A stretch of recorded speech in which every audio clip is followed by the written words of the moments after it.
hablando en sus casas, planteando la situación de la educación superior. Nosotros en los últimos 4 años hemos perdido más del 20% del poder adquisitivo en pesos, solo en pesos.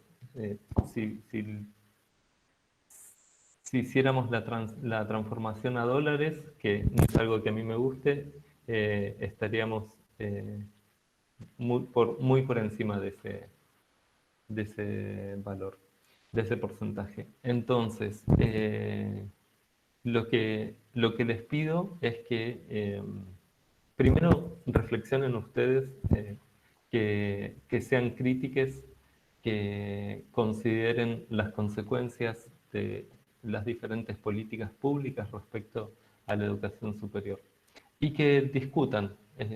Lo más importante es reconstruir la capacidad de discusión crítica y afectiva, no enojada, eh, no a los gritos.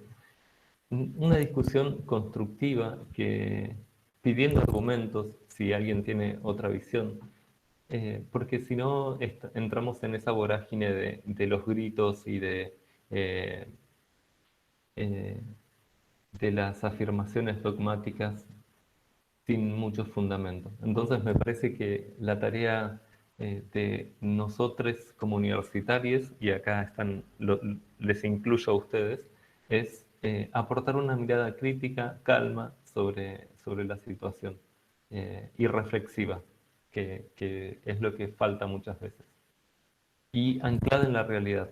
No, si hiciéramos tal cosa, entonces, y ese si hiciéramos tal cosa está absolutamente desligada de toda realidad y de todo análisis científico. Entonces, lo más importante es abogar por un espíritu crítico e ir construyendo un espíritu crítico. Bueno, entonces, Profe, sí. y no me quedó claro cómo terminaría siendo la modalidad del parcial el martes. O si puede repasar o volver a explicarlo. Bueno, miren, sí, la, la Secretaría Académica eh, planteó el semestre pasado, cuando nos sorprendió la pandemia, que los parciales debían enviarse 24 horas antes del comienzo. Supongo que esto tiene que ver con eh, las dificultades que pueden tener los estudiantes para acceder al parcial. Probablemente ustedes que me están escuchando ahora no tengan dificultades, pero puede ser que alguien solo pueda acceder a un dispositivo compartido con otros integrantes de la familia o del grupo familiar, del núcleo familiar donde esté. Y por lo tanto, solo por mencionar esa posibilidad, es importante que ustedes tengan un tiempo para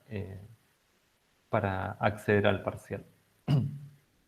Entonces nosotros como materia hemos decidido seguir esa decisión, esa reglamentación, y por lo tanto estaremos enviando el parcial el lunes a las 9 de la mañana. Ante esa situación ustedes pueden empezar a resolverlo en ese momento eh, y lo importante es que, en realidad la idea es que el parcial dure 4 horas y entonces lo ideal sería que si bien ustedes lo van a tener en sus dispositivos el lunes a las 9 de la mañana, es que lo resuelvan el martes de 9 a 1. Y será el martes de 9 a 1 el momento de hacer consultas como podrían hacerlas si fuera un parcial en el aula, si tienen dudas. Eh, el parcial se tiene que resolver en papel, manuscrito, y tienen que firmar eh, la- todas las hojas, cada una de las hojas, que envíen, y tienen que enviar fotos antes del martes a la 1 de la tarde. Entonces, si alguien manda el mail y el mail tiene hora de salida después de la 1 de la tarde, y es la hora de salida no depende de la hora que tengan en su computadora, por las dudas, sino de la hora que lo recibe el primer servidor de mail. Así que les pido que lo envíen antes de la 1. Y eso, no sé si hay alguna otra. Una cuestión más, el parcial es individual, no vale consultar con otros compañeros cómo resolviste este ejercicio. Si tienen dudas, planteen las dudas el martes y lo pueden plantear en Zulip o en... Sí, creo que lo mejor será que lo hagan en Zulip y tal vez podemos tener una aula virtual. Perdón, sí, una sala. Eh, por supuesto que la gracia es que las preguntas que hagan sean preguntas que puedan hacer abiertamente, es decir, sin aportar soluciones, y si tienen una pregunta más particular que les parece que puede ser un spoiler, puede mostrar a otros compañeros cómo resolver el ejercicio, envíen un mensaje privado a alguno de los profes.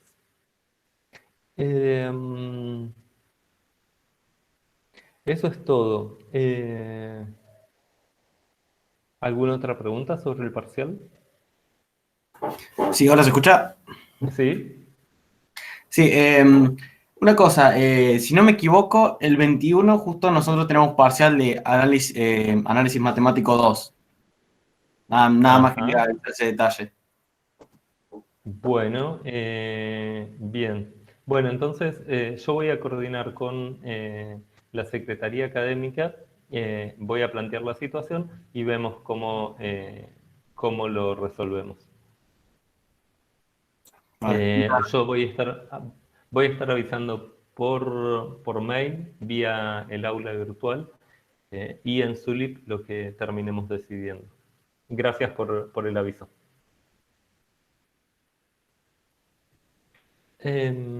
¿Alguna otra cuestión burocrática, digamos? Hay varias en el chat. Bueno, me vuelvo al chat total. El envío del parcial es por mail a las direcciones. Ustedes van a recibir el parcial por mail, al mail que tengan registrado en guaraní. Les pido por favor o en el aula virtual, y les pido por favor que ese correo sea arroba alumnos UNC-Eduard. Y entonces ustedes van a recibir el parcial a esa dirección y lo tendrán que enviar a todas las direcciones que están a todas las direcciones que vean. Si ponen responder a todos, va a funcionar bien.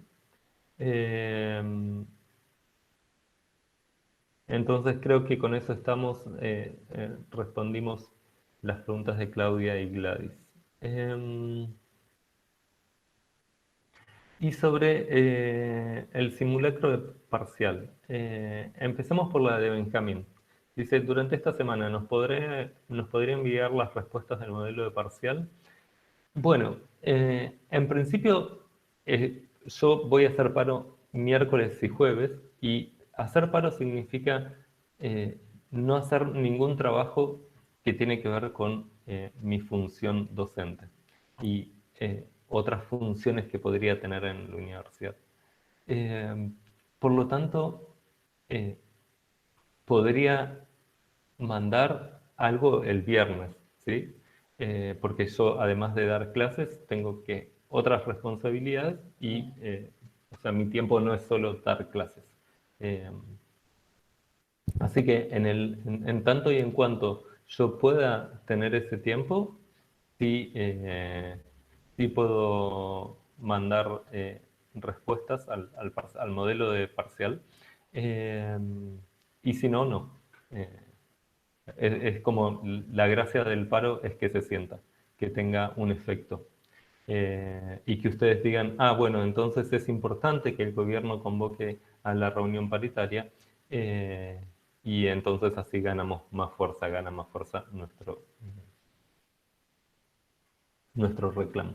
Y por otro lado, Benjamín, y entiendo tu buena voluntad y tu intención de acompañar nuestro reclamo, tampoco tiene mucha gracia que yo piense en trabajar el fin de semana, porque si yo trabajo el fin de semana lo que no hice los días de paro, es como que en realidad no hice paro.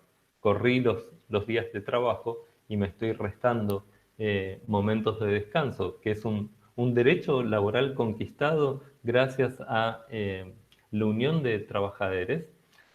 Digo, hasta el siglo pasado, perdón, hace 2 siglos, no existía la idea de que los trabajadores tenían derecho a un descanso. Simplemente tenían que arreglar individualmente eh, con los capitalistas, así se llama a quienes aportan el capital, eh, sus condiciones de trabajo. Bueno, los capitalistas siempre tenían las de ganar. Hay más gente que quiere vender su fuerza de trabajo que la que se necesita, y por lo tanto la única forma de conseguir quebrar esa asimetría es uniéndose. Esa es como una parte básica del derecho laboral, ¿no? Reconocer la asimetría entre quien vende su fuerza de trabajo y quien la compra. Eh, por lo tanto, el fin de semana voy a tratar de no trabajar. Eh, bueno, muy bien. Sin Profe, embargo, sí, hay una duda que quedó de Francisco que está más arriba, se la leo, que dice, o sea, una vez que entremos al parcial, empieza a correr el tiempo, digamos. que empiecen a ver el parcial, es decir, si ustedes lo ven el lunes a las 3 de la tarde, no, o sea, eso es una decisión de ustedes. ¿Cómo resuelven el parcial? ¿En qué tiempo? ¿Y con cuánta honestidad lo hacen? Es una decisión de ustedes, de cada quien. Si ustedes quieren usar los 2 días o las 24 horas para resolver el parcial, bueno, es una decisión de ustedes. Si ustedes quieren pedirle a otra persona que resuelva el parcial por ustedes, es una decisión personal. Y es una decisión que puede tener sus implicancias. Digo, si se copian, están faltando el respeto al acuerdo pedagógico que intentamos establecer, eh, y como que no van a saber si ustedes están aprendiendo o si la persona que resolvió el parcial sabe. Entonces les pido que seamos responsables y honestos.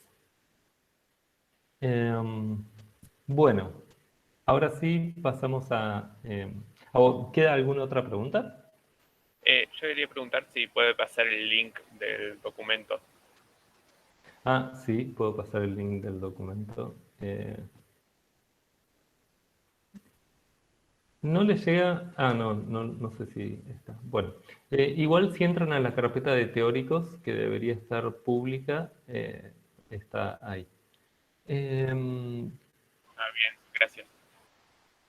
Bueno, entonces, en la clase de hoy vamos a empezar a vislumbrar algunos aspectos del nuevo tema. Y el nuevo tema es una forma absolutamente distinta de programar y se llama la programación imperativa. ¿Sí? Entonces, tengamos en cuenta este término, imperativa, da una idea de órdenes. Eh, en cambio, en la forma de programar que veníamos viendo antes, el paradigma funcional, no había esta idea de dar órdenes, era todo mucho más tranquilo. Declarábamos cosas, decíamos, la suma es tal cosa, pero no le dábamos ninguna orden a nadie. No queríamos cambiar nada, simplemente decíamos, mira, la suma de la lista vacía es 0 y la suma de una lista que tiene un elemento seguido de otro es la suma de ese elemento con la suma del resto de la lista.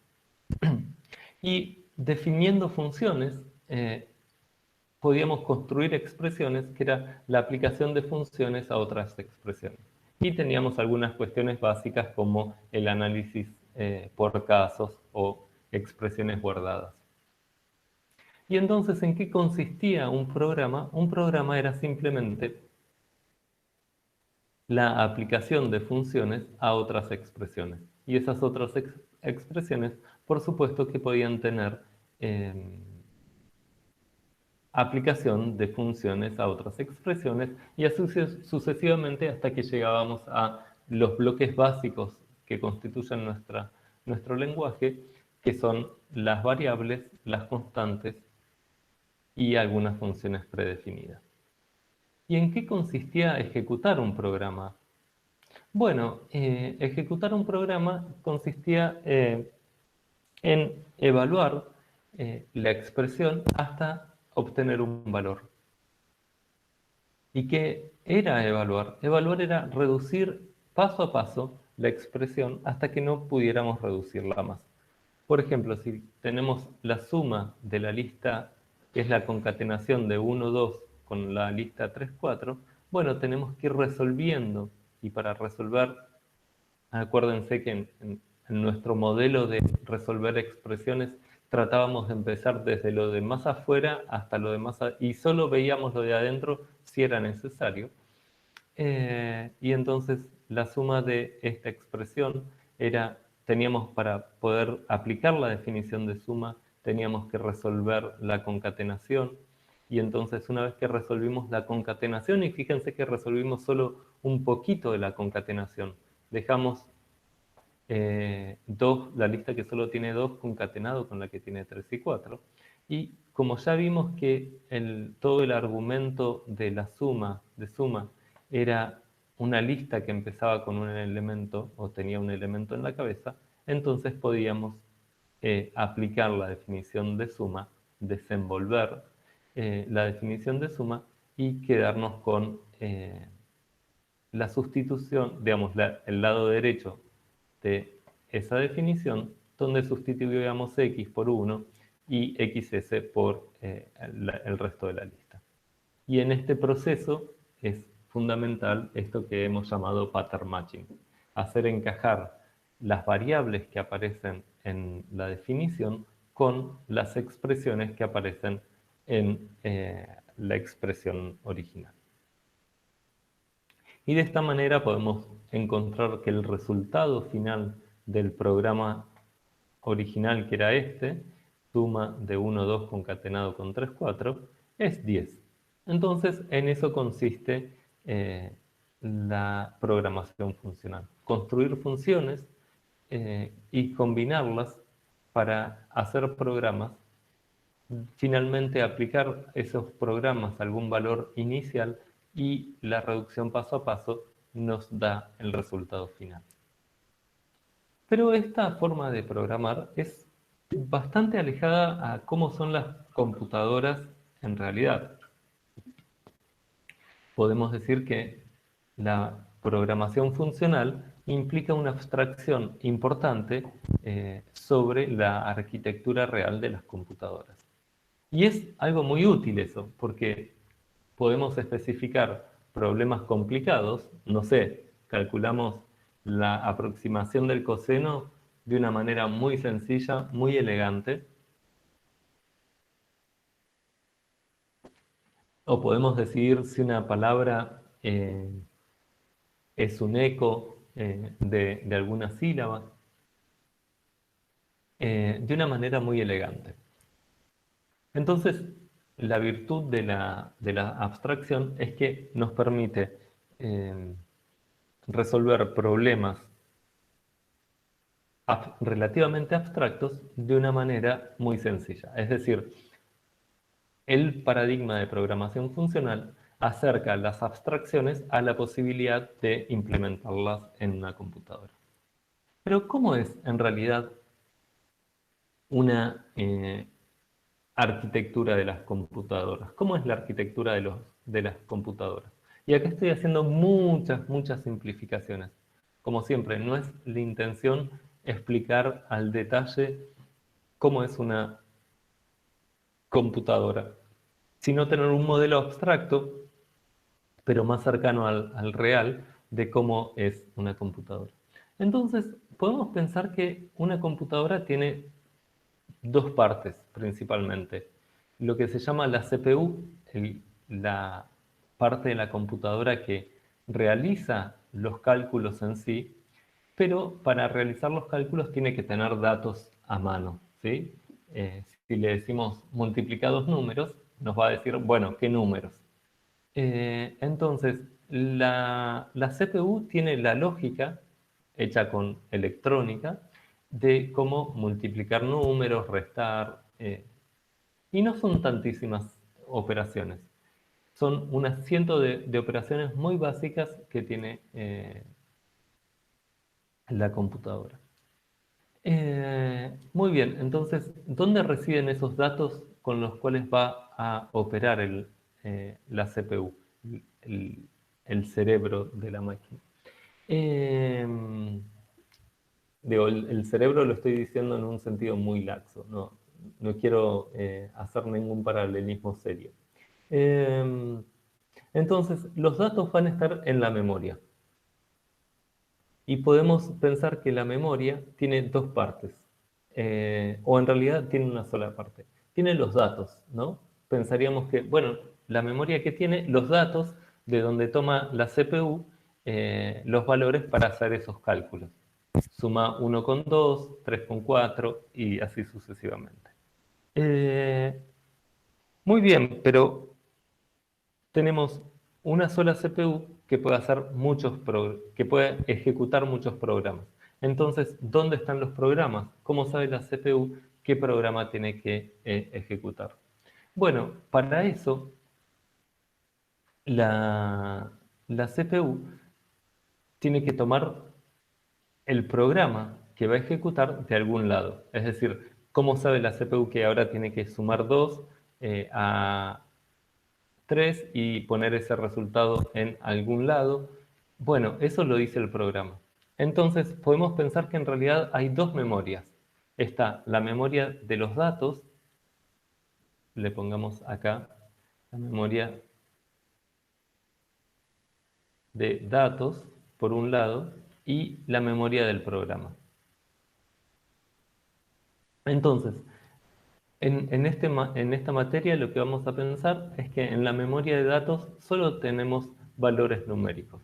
¿Sí? Esto es una limitación porque lo que queremos aprender es el modelo de la computadora, pero está claro que en la memoria puede haber otras cosas. O no sé.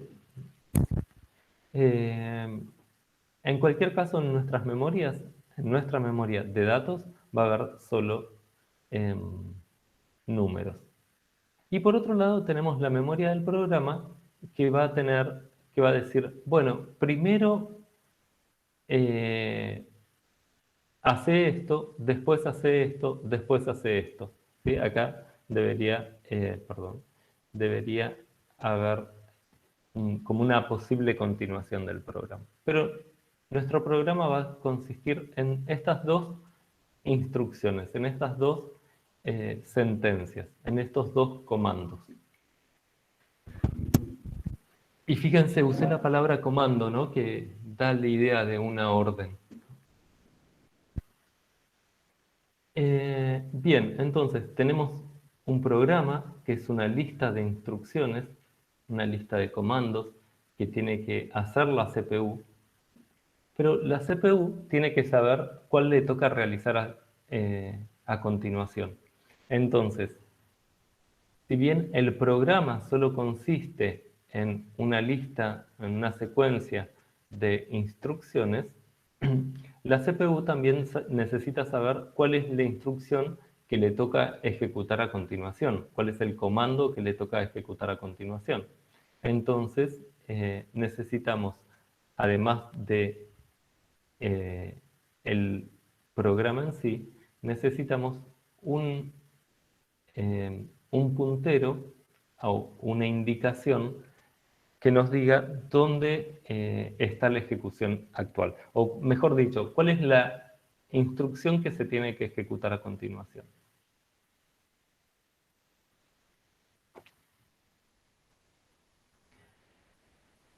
¿Y qué va a hacer la ejecución de cada instrucción?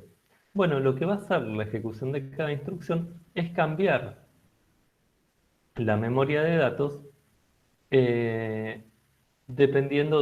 puede ser dependiendo de alguna condición o no.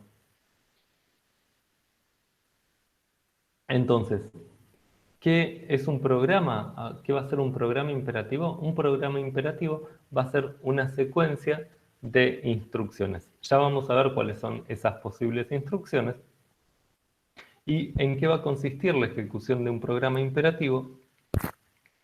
Va a ser en la modificación de la memoria de datos y en incrementar en 1, en pasar este contador del programa, esta flechita. Entonces vamos a ejecutar esta que le vamos a llamar asignación y una vez que hagamos esa asignación vamos a decir, bueno, ahora la siguiente instrucción que toca ejecutar es ahí asignarle 4. ¿Sí? Entonces, lo importante de esta página que estamos viendo es tener muy en claro que vamos a tener una memoria de datos que van a ser donde están los datos con los que va a operar nuestro programa y que va a ir modificando nuestro programa. Y por otro lado, vamos a tener el programa. Y vamos a asumir en esta materia que el programa no se modifica, ¿sí? Y esto es una abstracción sobre las computadoras reales, porque en realidad en las computadoras reales tenemos una sola memoria donde están los datos y donde está el programa, ¿sí? Y un programa podría modificarse a sí mismo. Entonces eso es algo importante. En el paradigma funcional eso no podía suceder.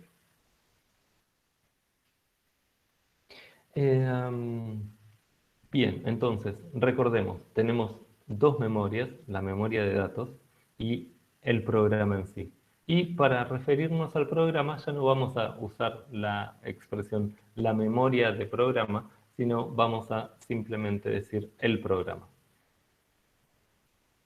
Y cuando pensamos en la ejecución, vamos a pensar en el programa y en el punto de ejecución del programa, ¿sí? Que lo vamos a indicar con una flechita. Muy bien, pero si decimos que un programa, la ejecución de un programa consiste en modificar la memoria de datos, tenemos que pensar que para explicar la ejecución de un programa no nos alcanza con tener una sola copia de la memoria. O mejor dicho, para entender la ejecución de un programa tenemos que ir viendo una secuencia de el estado de la memoria. Entonces, el estado de la memoria va a ser esta memoria que teníamos antes, y ahora yo achiqué la cantidad de variables, o la cantidad de datos posibles. Fíjense, acá tenía 4 datos posibles y ahora me quedo solo con 2 datos posibles. Al primer dato lo llamo X, le pongo un nombre a ese dato que puede ir variando, ¿sí? ¿Cuál es la idea de la memoria? La idea de la memoria es que podemos pensar que la memoria es como una tabla y que hay muchas celdas de esa tabla que tienen nombres. Y que mi programa, solo va a poder modificar las celdas que tengan nombres. Por ejemplo, acá podría haber una celda más.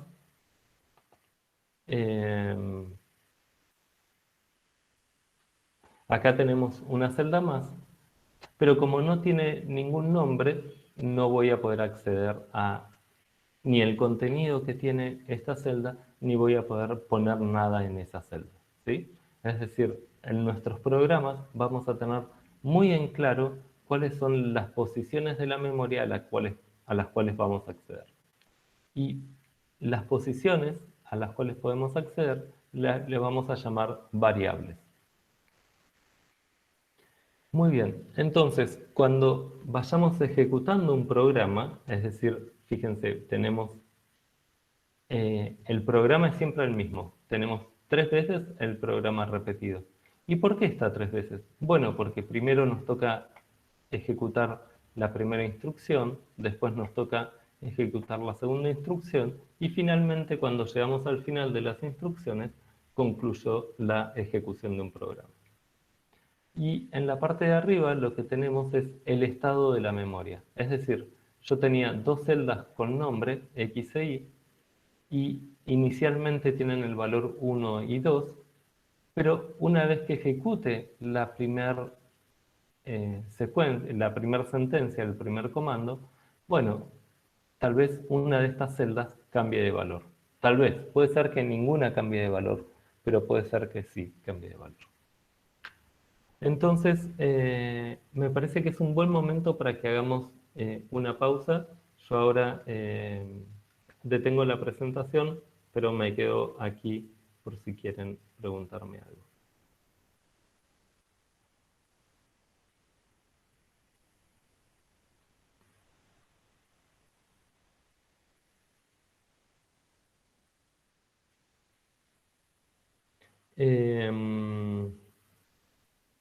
¿En dónde está toda esta teoría? Bueno, en el libro no está toda esta teoría, así que me queda pendiente, quizás pueda tratar de hacerlo el viernes, de escribir un poco más de esta teoría, porque en el libro está explicado mucho menos.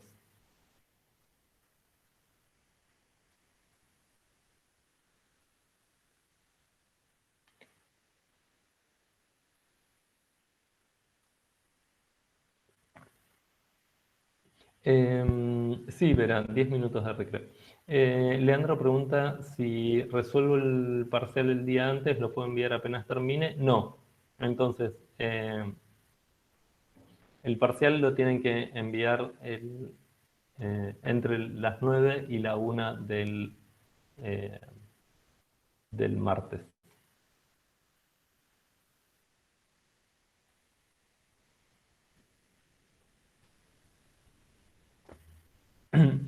Y acá Iván comenta que él trató de leer el libro en la parte de programación imperativa y dice que no entendió nada.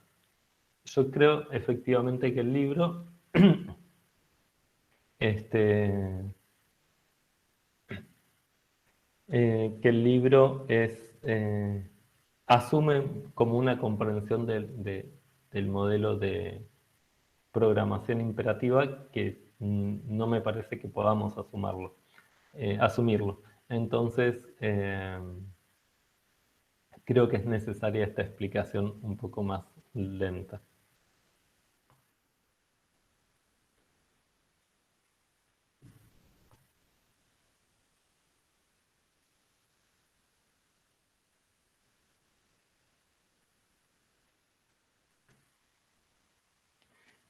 Y acá Leonardo, perdón, dice que encontró una playlist de lógica de Hoare que lo explicaba bien.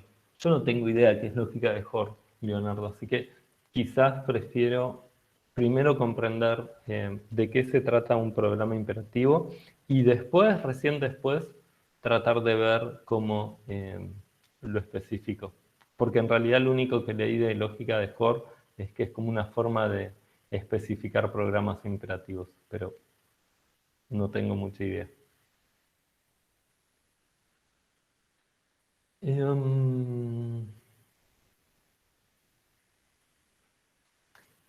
Bueno,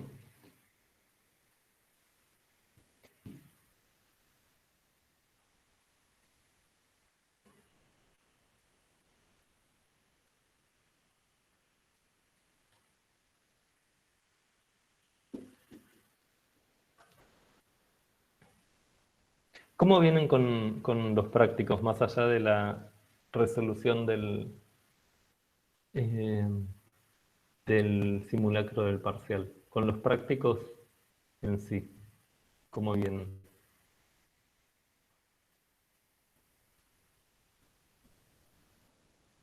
Ana dice que bastante bien.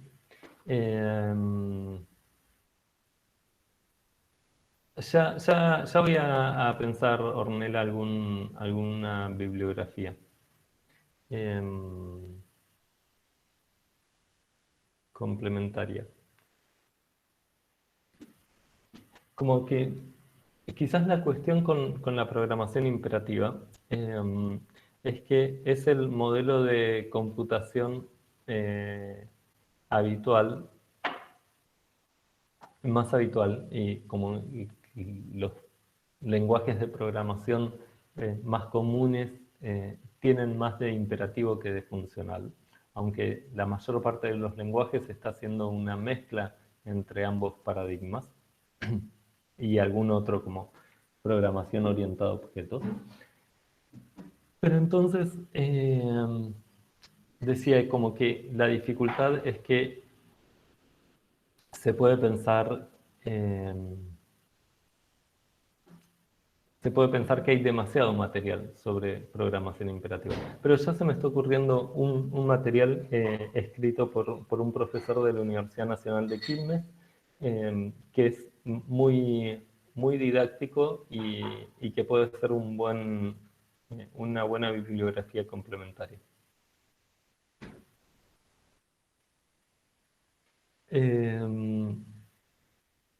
Sí, en un ratito repasamos lo de las variables, Agustín. Me interesa, quizás en el chat lo que sucede es que cuando yo pregunto cómo van con los prácticos, responde quienes van bien, pero no quienes están más atrasados. Entonces, quizás estaría interesante que tener una idea de a quienes les está costando o quienes están yendo más lento por el motivo que sea, que comenten.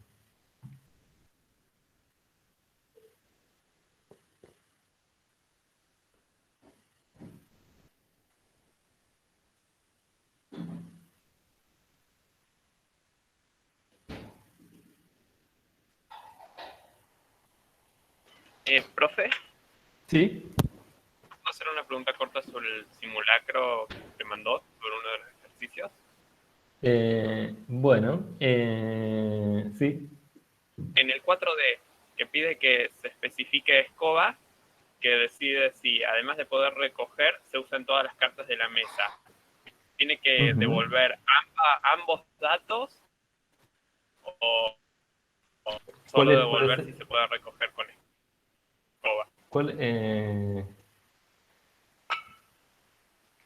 No, me parece no sé. ¿Qué te parece a vos? ¿Qué devolverías?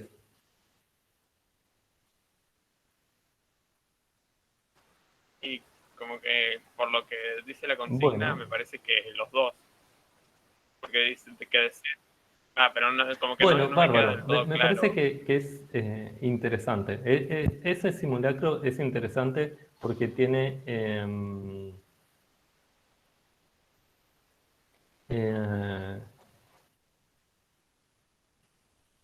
mm, el simulacro es interesante porque tiene preguntas abiertas, como esa. Entonces, ustedes, cada quien, va a tener que justificar la respuesta que dé. Y hay una posibilidad, ahí pueden decir, yo voy a leer, perdón, yo interpreto tal cosa y por lo tanto devuelvo tal cosa. Y no vamos a decir, está mal tu, obviamente si me decís, yo voy a devolver un entero, bueno, ahí sí va a estar mal.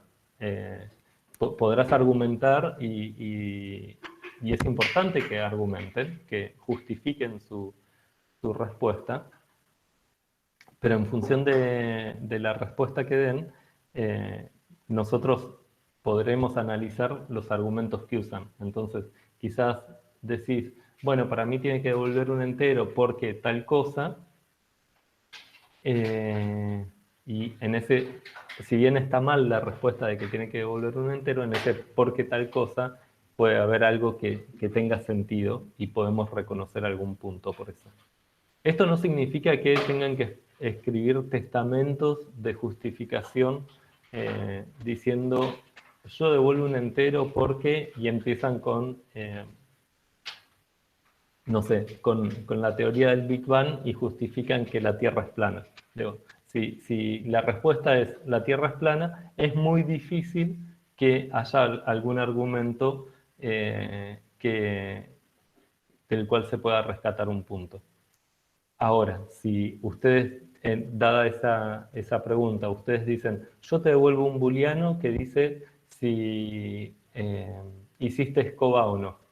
Pero no te digo si no hiciste escoba porque no pudiste recoger todas las cartas o porque no pudiste recoger ni siquiera sin hacer escoba.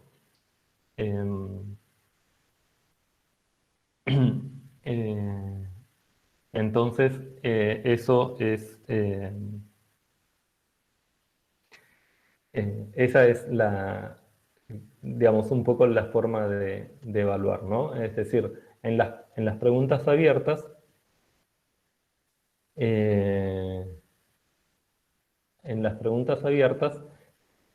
vamos a ver realmente su capacidad o cómo están analizando las cosas. Y es como la parte más interesante. Bueno, es un buen punto lo que dice Leandro, que en la escoba no se puede, digamos, tengo que tomar alguna carta de la mesa, al menos una carta de la mesa. Bueno, todo eso es cierto y son todas cosas que enriquecerán el puntaje.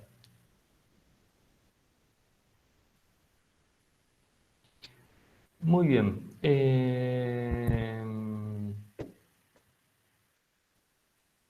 Bueno, entonces volvemos al teórico. Espero que el recreo haya estado interesante.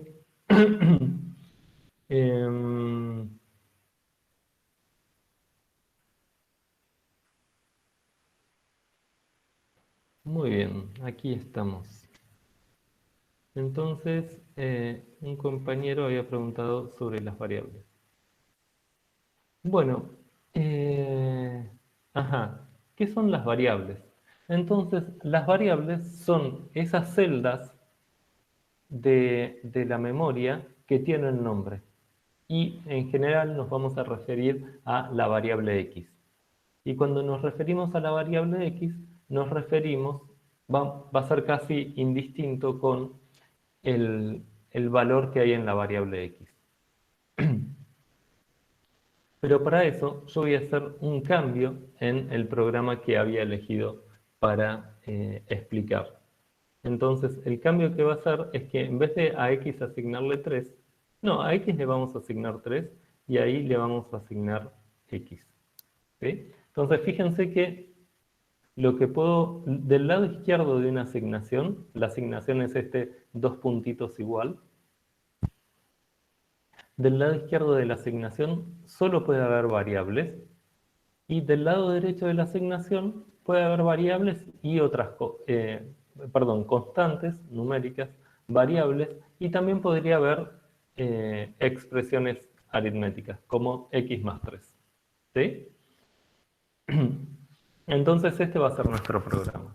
La primera instrucción del programa es asignarle a x el valor 3 y la segunda instrucción del programa es asignarle a y x más 3. ¿Y qué significa asignarle a y x más 3? Bueno, lo que va a significar va a ser tomar el valor que tenga x en este punto del programa, ¿sí? Después de haber ejecutado esto, sumar ese valor que tenga x en este punto del programa y sumarle 3. y poner ese resultado en la variable i. ¿Sí? Entonces, ¿qué es una variable? Bueno, una variable tiene un significado si está del lado izquierdo de una asignación y tiene otro significado si es parte de una expresión, como x más 3.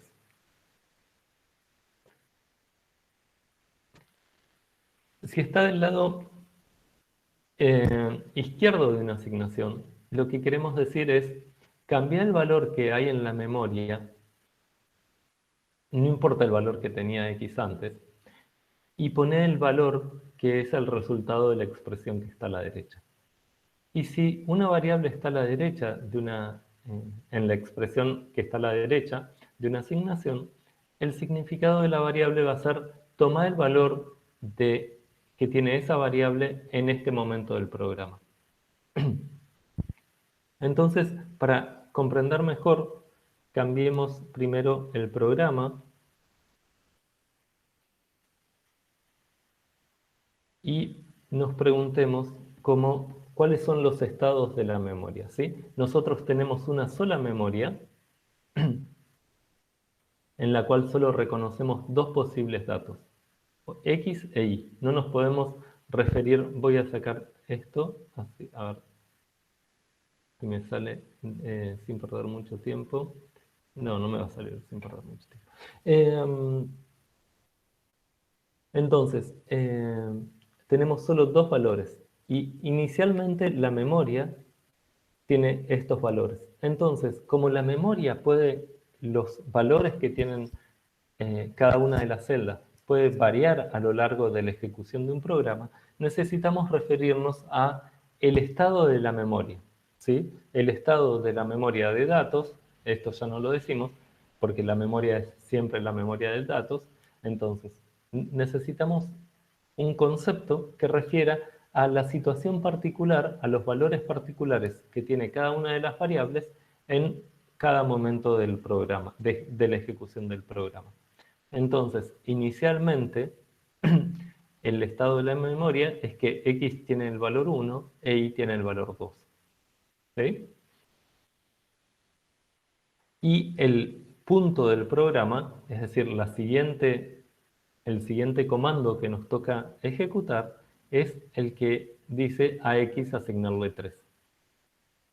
Bueno, entonces tal vez ustedes me pueden ayudar a decir en el siguiente estado, es decir, cuando se ejecuta efectivamente esta instrucción, recuerden que ejecutar una instrucción significaba modificar la memoria como lo señala este comando y indicar que ya ejecutamos ese programa, por lo tanto poner lo que llamamos el contador del programa, el índice de la siguiente instrucción, adelantarlo en 1. Es decir, ya ejecutaste esto, ahora lo que te toca es ejecutar esto.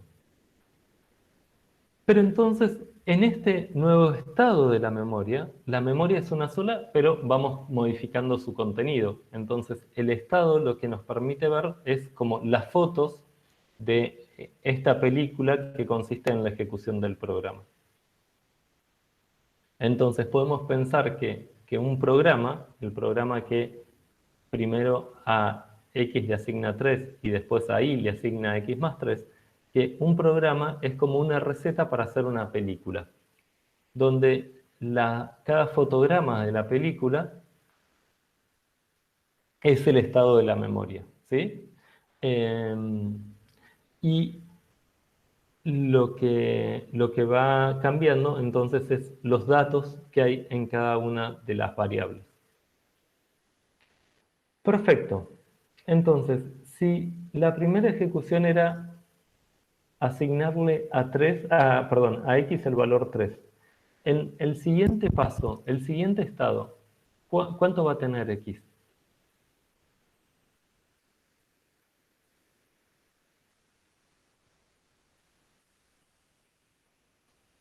3, ¿sí? Es decir, lo que me dice esta ejecución es agarrar la memoria y en el lugar que tiene la etiqueta x, ponerle el valor 3. Perfecto, efectivamente hicimos eso. ¿Y el valor de i cuánto vale?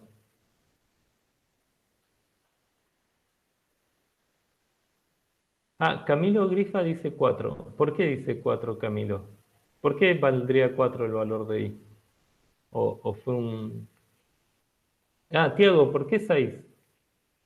Tiffany dice 5. Profe, yo diría 6 porque supongo que está tomando la X, que es un 3. No, pero fíjate que solo... Ah, ahora entiendo. Pero solo ejecutamos el primer punto. Solo ejecutamos esto. Profe, yo Sí. tengo una duda. O sea, no, yo entiendo esto. O sea, estoy ejecutando primero X3 y se queda lo mismo todavía. Todavía. Sí. Entonces, ¿cuánto valdría para vos i? O sea, y está siendo X más 3 todavía, porque no se ejecutó todavía. No, pero acá hay dos cosas, ¿no? El programa siempre es el mismo, fíjense. El programa siempre es igual. Ahora, solo se ejecuta un comando. Y el comando que se ejecuta de una transición a la otra, de un momento, este es como el momento 0. Este es el momento 1 y este es el momento 2. En el momento 0 no ejecutamos ninguna instrucción. En el momento 1 ejecutamos la instrucción señalada con la flechita. Entonces, fíjense, esta flechita, esta instrucción nos dice que tenemos que cambiar ahí. Voy a tratar de ver el chat porque me parece que me estoy perdiendo mucho. Eh, no tenemos que cambiar ahí, solo tenemos que cambiar a X, ¿sí? Entonces, lo que estamos indicando en con este diagrama de estado de la memoria es que solo cambiamos a X, por lo tanto, Y queda con el valor que tenía antes, 2. ¿Sí? Y la otra cosa que cambió de este momento a este otro momento es que indicamos que ya ejecutamos este comando y por lo tanto ahora nos toca ejecutar el siguiente. Y ahora, ¿cuánto va a valer X después de ejecutar este comando? 3, exactamente. 3 porque este comando nos dice que solo modifiquemos la variable i. Perfecto. ¿Y cuánto va a valer i ahora? 6. ¿Hay alguien que piensa que no es 6? Y está perfecto. Puede estar muy bien. Puede haber una razón por la cual alguien piensa que no es 6.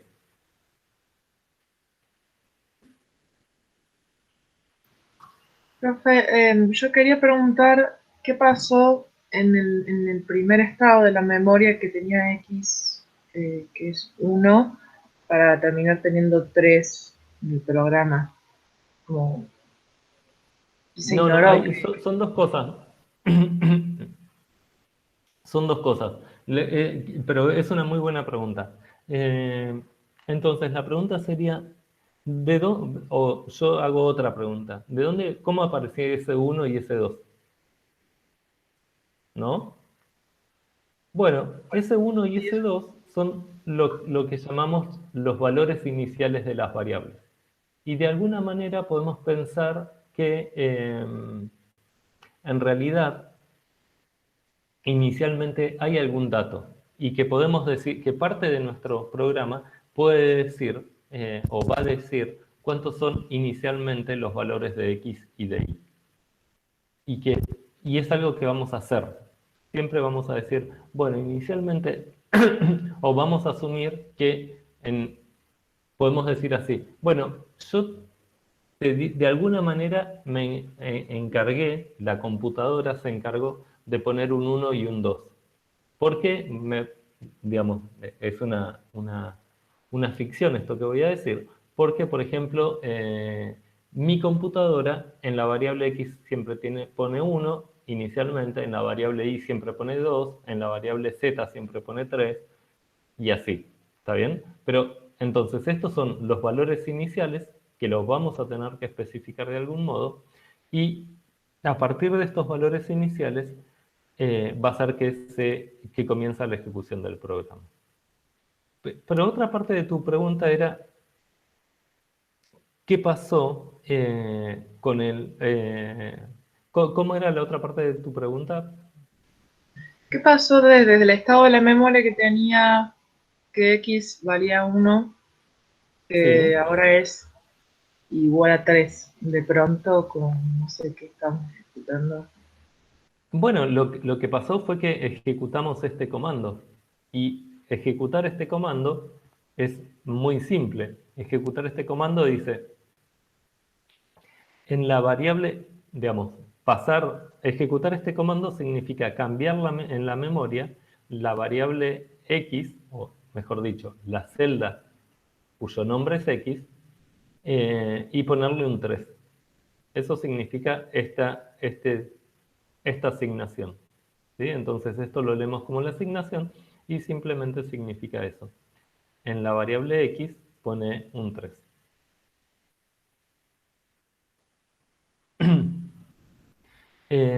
Mientras que en la segunda tenemos algo más complicado. En la segunda dice, en la variable y pone x más 3. Entonces una tentación que yo podría hacer es poner x más 3. ¿Sí? Pero ¿por qué? ¿Cuál sería mi error en poner x más 3 en la memoria?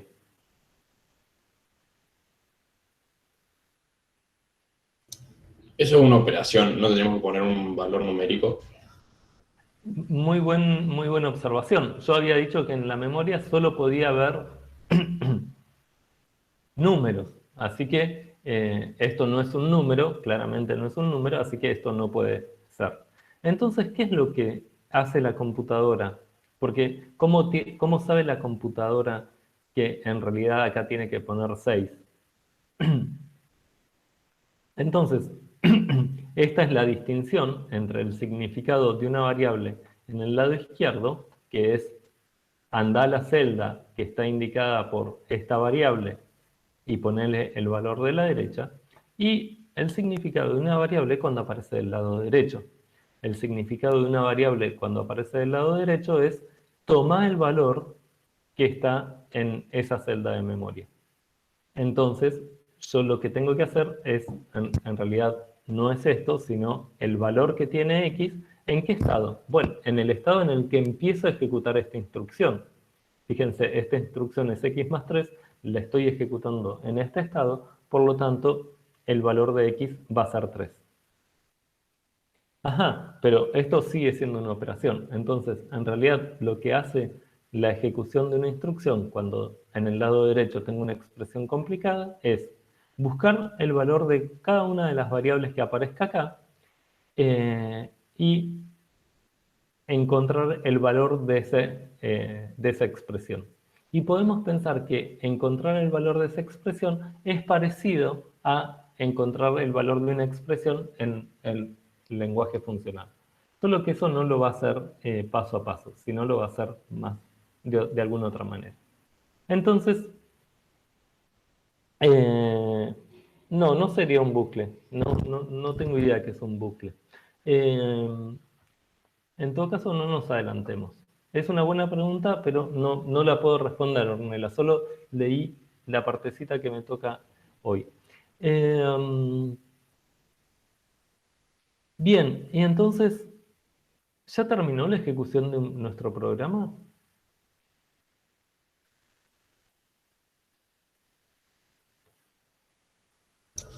Yo diría que sí, porque lo único que queda para ejecutar es después ese programa como vacío. Claro, fíjense, en realidad nuestro programa tenía dos instrucciones, dos comandos, dos sentencias. La asignación a x de 3 y la asignación a y de x más 3. Ya ejecutamos esta instrucción en este paso y ya ejecutamos esta otra instrucción en este paso. Por lo tanto, indicamos con la flechita que ya llegamos al último punto de nuestro programa. Y entonces, ¿cuál es el resultado final de nuestro programa? Bueno, el resultado final de nuestro programa es este estado. ¿Y cuál era el input de nuestro programa? ¿Cuál era la entrada? ¿Desde dónde partió nuestro programa? Partió desde un estado inicial. Entonces, a esto le vamos a llamar estado inicial y a esto le vamos a llamar estado final.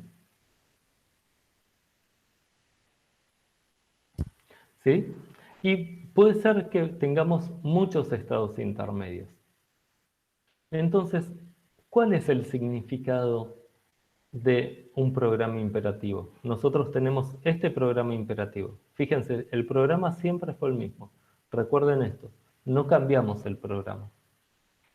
Entonces, el significado de un programa imperativo es transformar un estado inicial, es decir, una configuración de la memoria dada inicialmente, en otra configuración de la memoria, el estado final. ¿Sí? Y podría ser que acá tengamos varios estados intermedios. ¿Sí? Acá solo tenemos un estado intermedio, que es haber ejecutado uno solo de los comandos. Pero una vez que ejecutamos los dos comandos, ya llegamos al final de nuestro programa.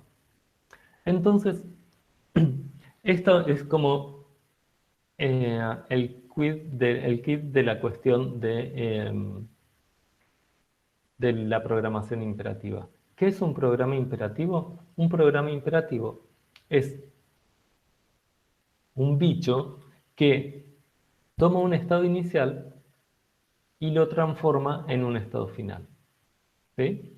Entonces, ¿cuál es el significado de los programas imperativos? Podemos pensar que el significado de un programa imperativo es una función que toma un estado y me devuelve otro estado. Matemáticamente lo podemos pensar, ¿sí? Fíjense, en esa idea matemática de función, este estado intermedio no aparece, ¿sí? Porque en las funciones matemáticas no me dicen cómo calcular algo, me dicen cómo transformar un argumento en un resultado. Y en este caso, el argumento de esa función que transforma un estado en otro estado es este estado inicial. A x vale 1, y vale 2. ¿Y cuál es el resultado final? Bueno, el estado donde a x vale 3 e y vale 6. ¿Sí? ¿Cómo seguía mi planificación? Bueno, básicamente la idea que estamos viendo es que un programa imperativo se ejecuta haciendo transiciones de estados a partir de lo que llamamos el estado inicial, que es una configuración de la memoria de datos con ciertos valores iniciales que asumimos dados, y en cada una de esas transiciones vamos modificando el estado de la memoria de datos hasta llegar a un punto donde ejecutamos todos los comandos que tenía nuestro programa. ¿Y cómo nos acordamos de los estados, cómo nos acordamos de en qué momento de la ejecución del programa estamos? Bueno, lo indicamos con una flechita al comando que tenemos que ejecutar a continuación. ¿Alguna pregunta? ¿Se entendió esta explicación?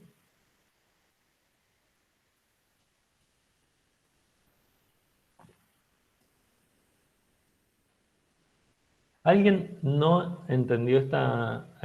¿Alguien necesita o le gustaría que repasemos algo? A ver, voy a leer la pregunta de Ian. Me acuerdo que habían dicho que es distinta una función en programación funcional y en imperativa. ¿Quién había dicho eso? O digo, no importa quién, no es la pregunta esa. Pero intento entender qué sería una función en programación imperativa. Porque una cosa es un programa, ¿sí? Fíjense, yo estoy hablando acá de un programa entero, pero no hablé en ningún momento de función. En cambio, en la programación funcional, casi que solo teníamos funciones. Bueno, también teníamos constantes, constructores, pero la gracia o el centro de atención de la programación funcional es la creación de funciones. Mientras que la gracia de la programación imperativa es la secuenciación de comandos básicos. La asignación es un comando básico. Bien, entonces acá hay dos preguntas o dos observaciones que echan luz sobre la pregunta de Ian y que le dan como que me permiten interpretar mejor lo que había dicho Ian. Entonces, Álvaro dice, bueno, pero un programa imperativo, ¿puede devolver un estado, un valor también? En realidad no. Un programa imperativo lo que hace es cambiar la memoria inicial en la memoria final. Y de hecho, yo puedo programar una función, puedo programar en un lenguaje imperativo un programa que calcule el coseno de algo. Pero, ¿dónde va a estar el valor del ángulo cuyo coseno quiero calcular? Bueno, va a estar en una variable. ¿Y dónde voy a poner el valor ese que calculé? Lo voy a poner en otra variable. Entonces, lo único que hace un programa imperativo es cambiar el estado de la memoria inicial en otro estado, el estado final. Ajá, pero no tiene ninguna gracia eso, ¿no? Porque ¿cómo me entero yo que efectivamente mi programa calculó el coseno y no calculó el seno, o que peor todavía me devolvió un valor constante? Bueno, entonces acá lo que tenemos que pensar es ¿qué podemos observar de nuestros programas? Nosotros asumimos que podemos observar toda la memoria.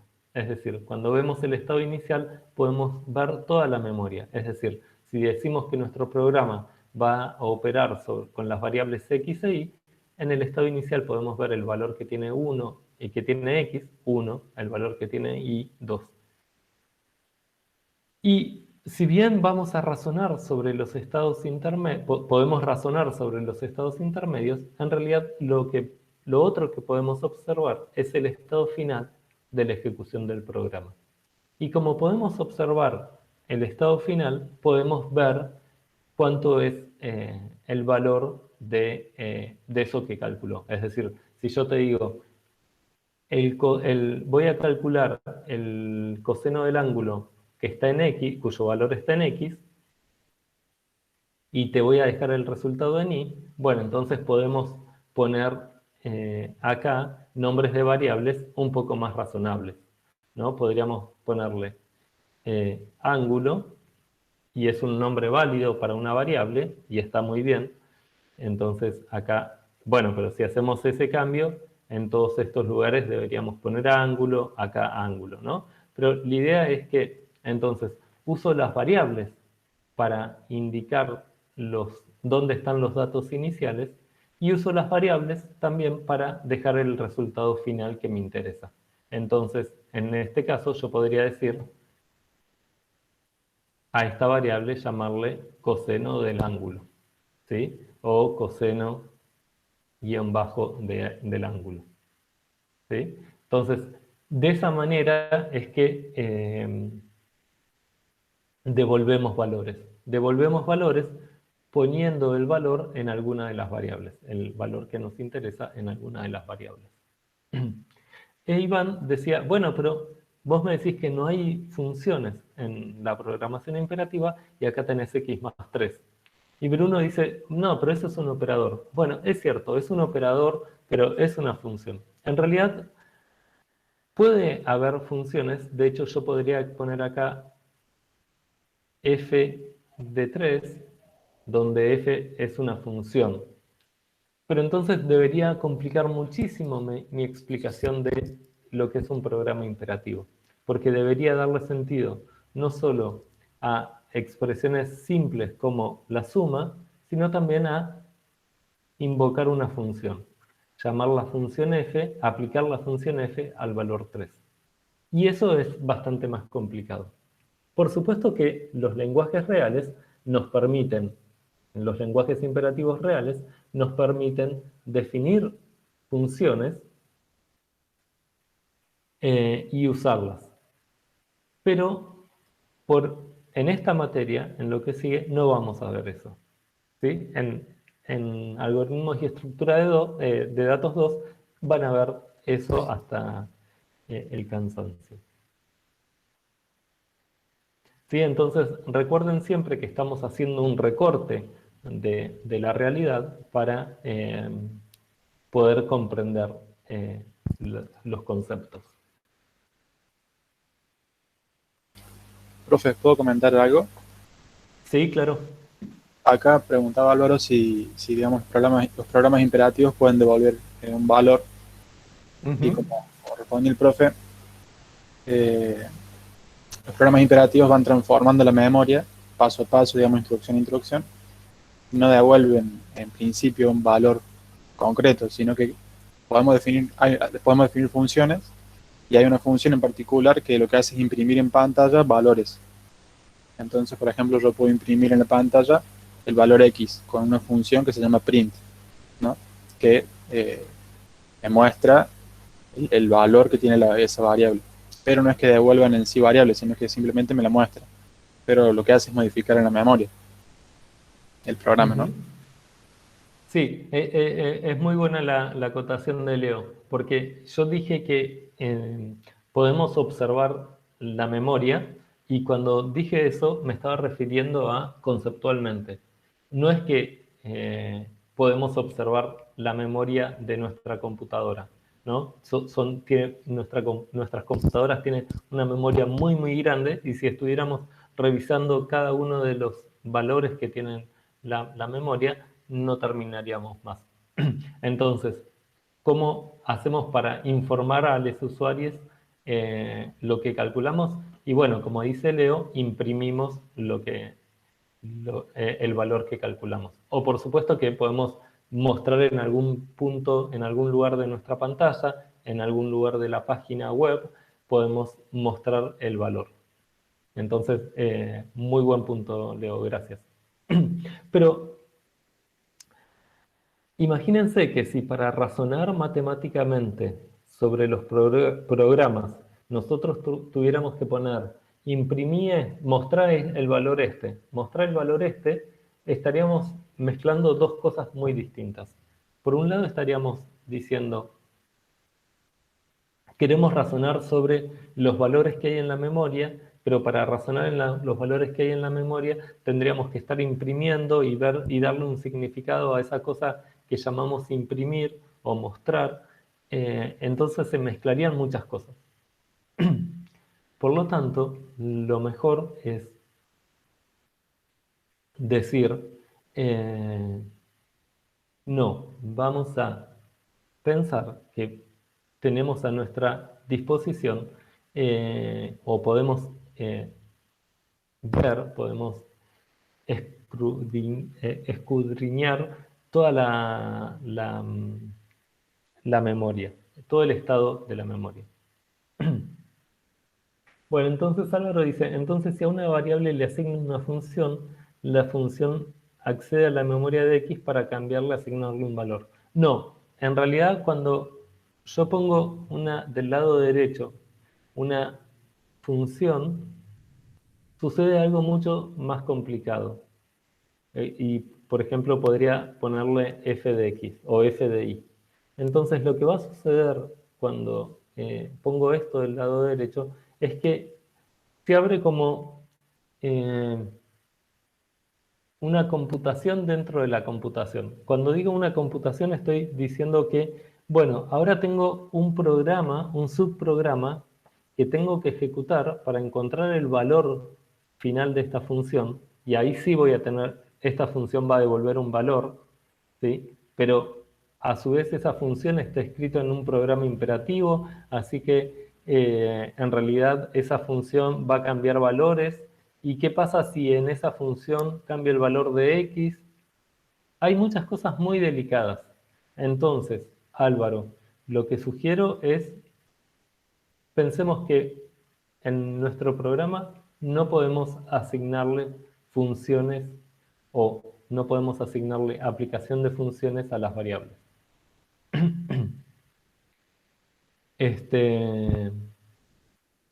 Porque para poder explicar eso, tendríamos que combinar el modelo imperativo que estamos viendo ahora con el modelo aplicativo o funcional que vimos antes. Y esa combinación es difícil, ¿sí?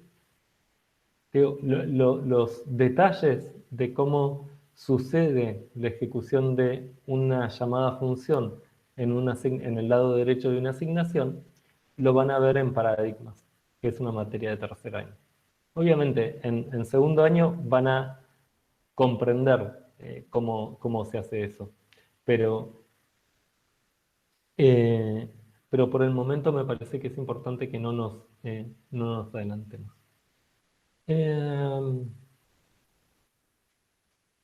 Bien, ajá. Yo creo que me quedo con esto. Creo que no voy a avanzar más. Entonces, ¿qué es lo importante de lo que vimos hoy? Lo importante de lo que vimos hoy es que en el paradigma imperativo, los programas los escribimos como una secuencia de comandos, y que el significado de esos comandos es ir modificando el valor que tienen las variables en la memoria. Que el valor, el valor que tienen las memorias, inicialmente le llamamos, las variables en la memoria, inicialmente le llamamos el estado inicial, que no nos preocupan mucho los estados intermedios, y que sí nos interesa es el estado final, es decir, una vez que ejecutamos toda la secuencia de instrucciones, qué valores quedaron en cada una de las variables del programa. Creo que con esto doy por terminado la clase. Hay muchas cosas que todavía no sabemos bien, ni siquiera las dije. No dije cuáles son los posibles comandos que podemos poner acá. Eso no lo dije. Pero lo que sí dije es que el significado de un programa es la transformación de un estado inicial en un estado final, ¿sí? Y fíjense que acá podemos pensar que la función la podríamos escribir así. Si a este programa le llamamos P, el significado de P el significado de P es a la memoria que tiene en X1 y en Y2 devolver X3 y 6. ¿Sí? Y ahí vemos, Maciel, lo que vos preguntas. Entonces, matemáticamente podríamos decir que el significado de P es una función que cuando X vale 1 e Y vale 2, me devuelve la memoria que tiene en X3 y en Y6. ¿Sí? Ahora, si el estado inicial hubiese sido otro, si el estado inicial era 4 y 8, ¿acá cuánto valía X?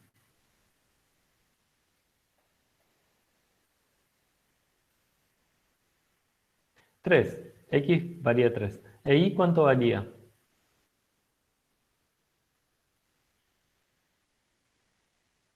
E Y seguiría siendo 8 porque no lo cambiamos. Y acá X seguiría siendo 3. Y acá Y cuánto sería.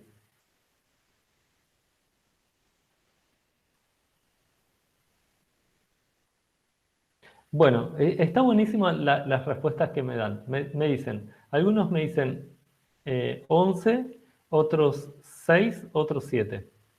Veamos cada una de las respuestas.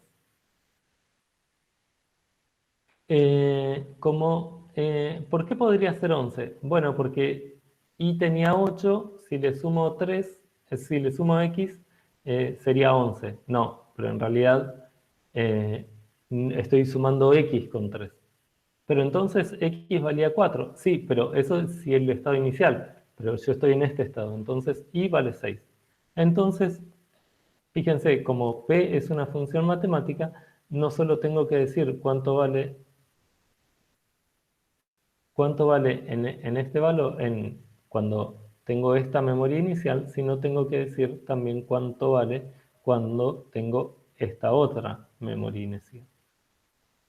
Cuando X tiene 4, Y vale 8.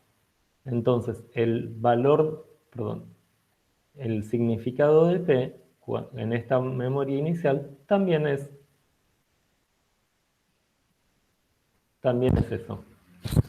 Y fíjense que si yo analizo un poco más,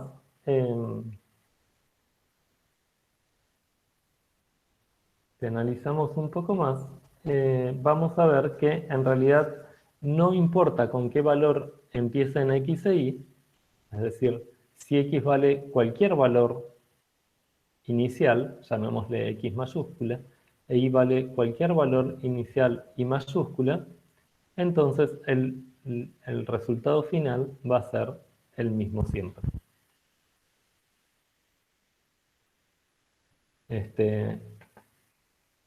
A ver si puedo hacer que aparezca toda la memoria.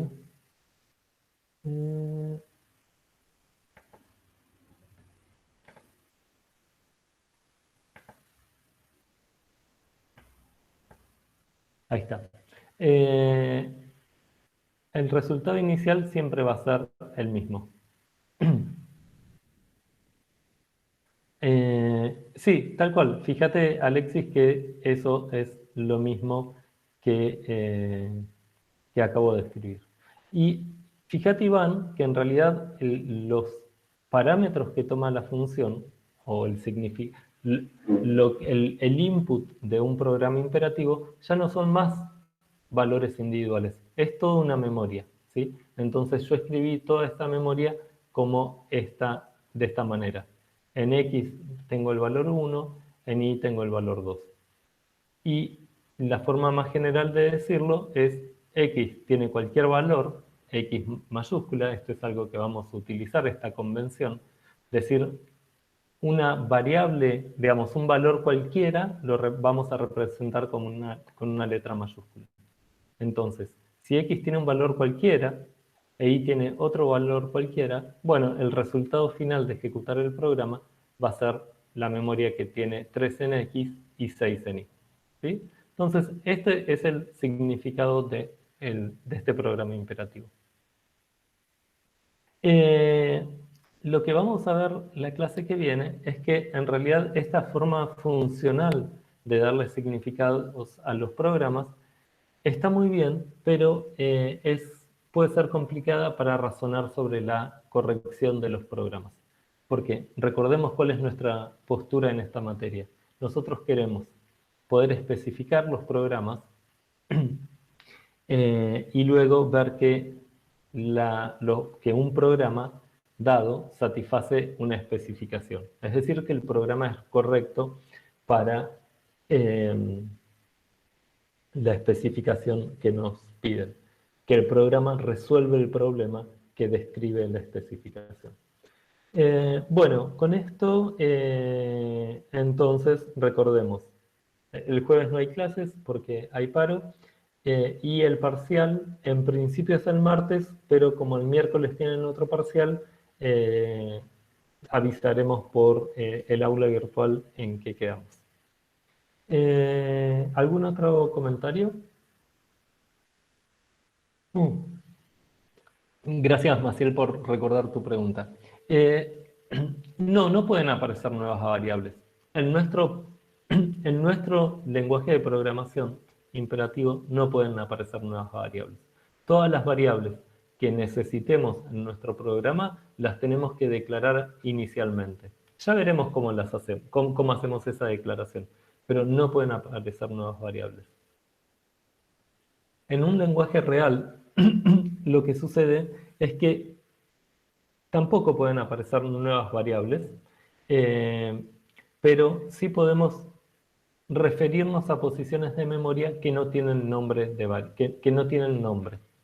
Pero eso lo van a ver en algoritmos 2.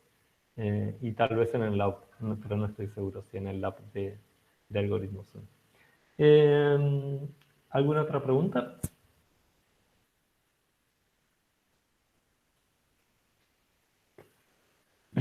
Pablo, sí, todavía no lo anuncié en el aula virtual. Quería primero avisarlo aquí y ahora en un rato aviso en el aula virtual que el parcial es el martes que viene o cuando sea. Dicho esto, entonces pasamos... No, el paro no se va a extender y es posible que no haya parcial el martes, pero sí que haya, que pasemos el parcial, pero por el motivo de que tienen otro parcial el miércoles. Profe, una pregunta. Sí. Al final, entonces, para las condiciones de regularidad son las que están puestas en el aula virtual, o sea, hay que probar los dos parciales, teniendo en cuenta el recuperatorio. Ok. Sí.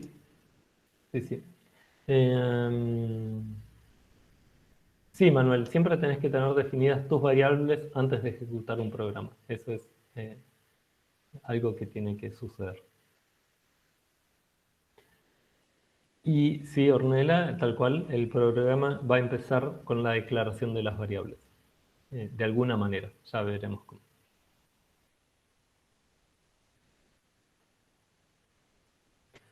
Bueno, entonces dejo de presentar.